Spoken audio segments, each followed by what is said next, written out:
ఈ రోజు ticket to ఫినాలేలో ఒక టాస్క్ లో తనుజ భరణి గారు డెమాన్ పవన్ అయితే ఆడారు. ఈ గేమ్ లో తనుజ గెలిచింది అండ్ చాలా బాగా ఆడి గెలిచింది. మీరు అనుకోవచ్చు 1:2 గేమ్ ఆడినారు, ఆమెను ఎందుకు అంత అప్రిషియేట్ చేస్తున్నావు అని.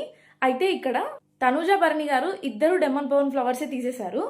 అయితే డెమాన్ కు కూడా ఛాన్స్ ఉండే, ఆయన సింగిల్ ఫ్లవర్ నాటకుండా బంచ్ ఆఫ్ ఫ్లవర్స్ పట్టుకొని ఉంటే ఆయనకు కూడా స్కోప్ ఉండేది.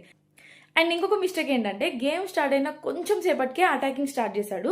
అలా కాకుండా ఫ్లవర్స్ అన్ని కలెక్ట్ చేశాక లాస్ట్ కు అటాక్ చేసి ఉంటే ఆయనకి ఏమైనా స్కోప్ ఉండేది. సో ఇక్కడ డెమాన్ గేమ్ అయితే డౌన్ అయిపోయింది.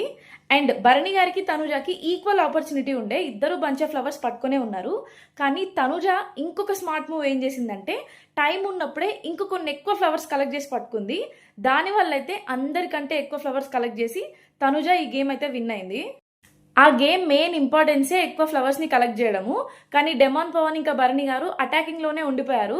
అక్కడే తనుజకి ప్లస్ అయింది అండ్ అలాగే నిలబడిపోకుండా చాలా ఫ్లవర్స్ కలెక్ట్ చేసింది. ఇక్కడ సింగిల్ గా ఆడిందా డబుల్ గా ఆడిందా అనేది అసలు డజన్ మ్యాటర్. ఎందుకంటే మరి భరణి గారు కూడా ఎక్కువ ఫ్లవర్స్ కలెక్ట్ చేసుకుని ఉండాల్సింది, అది ఆయన మిస్టేక్. సో ఈ గేమ్ అయితే చాలా జెన్యున్ గా విన్ అయింది తనుజ అని అనిపించింది నాకు. మరి ఈ రోజు తనుజ గేమ్ మీకు ఎలా అనిపించింది కమెంట్ చేయండి.